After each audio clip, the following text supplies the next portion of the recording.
荣国府内的工资发放由账房拨款，而日常开销也由账房计算统筹。例如，厨房每日新鲜蔬菜鸡蛋的费用，各房各处的生活用品费用等，都由账房做开支预算，以保证专款专用。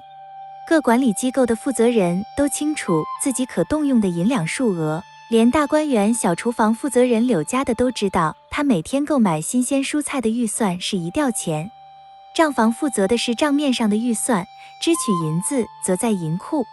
银库当然也清楚预算情况，一旦哪家预算用完，他就有权拒付。这样的事在第72回里发生过，当时贾琏的预算用完了，可是又要送南安府里的礼，又要预备娘娘的重阳节礼，还有几家红白大礼，至少还得3-2千两银子，一时难去之届。贾琏没有办法，只得央求鸳鸯暂且把老太太查不着的金银家伙偷着搬运出1箱子来，暂押1000数两银子支腾过去。贾琏对鸳鸯说，也还有人手里管得起1000数两银子的，只是他们为人都不如你明白有胆量。事实上，谁也没有胆量将自己的预算挪用给贾琏，因为这会导致自己分管的那一摊因银钱缺乏而停顿。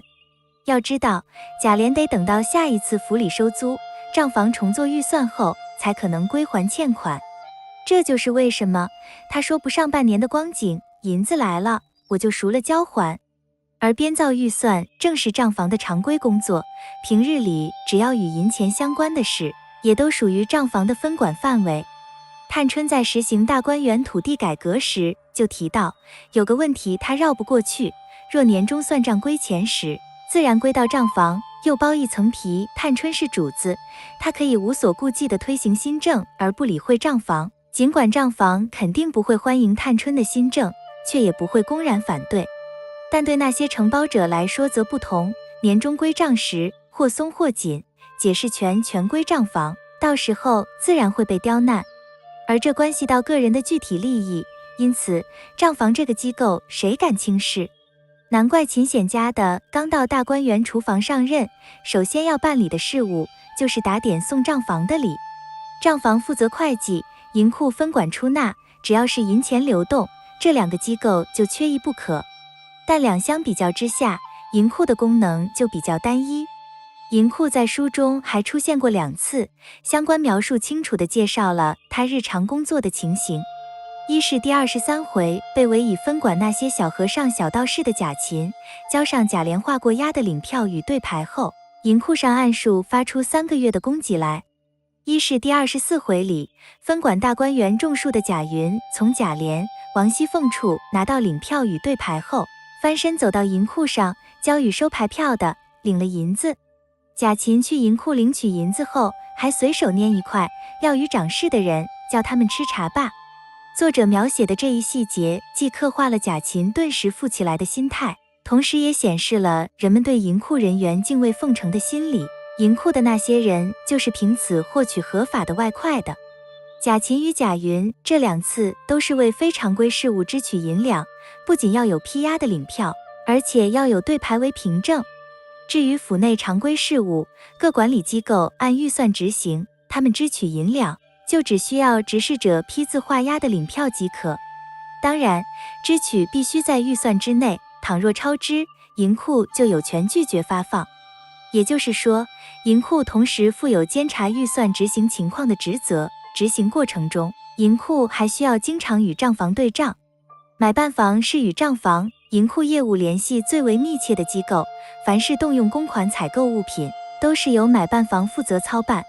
第14回里，王兴家的要购买车轿网络，他支取银钱后，不是自己外出购买，而是交与买办房办理，回复王熙凤时，不仅要缴对牌，同时还要审核买办的票据。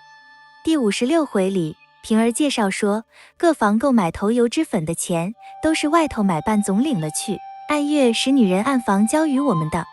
厨房每日需要的新鲜蔬菜与鸡蛋，也是由买办房统一采购。第61回里，柳家的提到鸡蛋短缺时就说，4-5个买办出去，好容易才凑了2000个来。要承担全府的采购事务，买办房的成员应该不会少。现在明确知道的有2人，一是钱华，他能参加账房、银库与买办房的联席会议，估计应是买办房的首领。另一人是金文祥，他妹妹是贾母身边的鸳鸯，凭着这层关系，他在买办房的地位不会低。他的媳妇也因这一关系成了江喜房的首领。买办房每日都要经手现金往来，从中渔利的机会也多。就拿头油脂粉来说，买来的都是伪劣商品，自己赚取差价。不过买办毕竟是奴才，他可以贪污钱财，但其人身自由乃至死活掌握在主子手里。第46回里，贾赦训斥金文祥时就警告道：仔细你的脑袋。由于是管理银两往来，账房、银库与买办房是荣国府管理层中最重要的3家机构，他们对相关的旧例及财务制度的执行是防止弊端的保障。可是，一旦他们串通作弊，事态就严重了，而这在荣府内恰恰时常发生。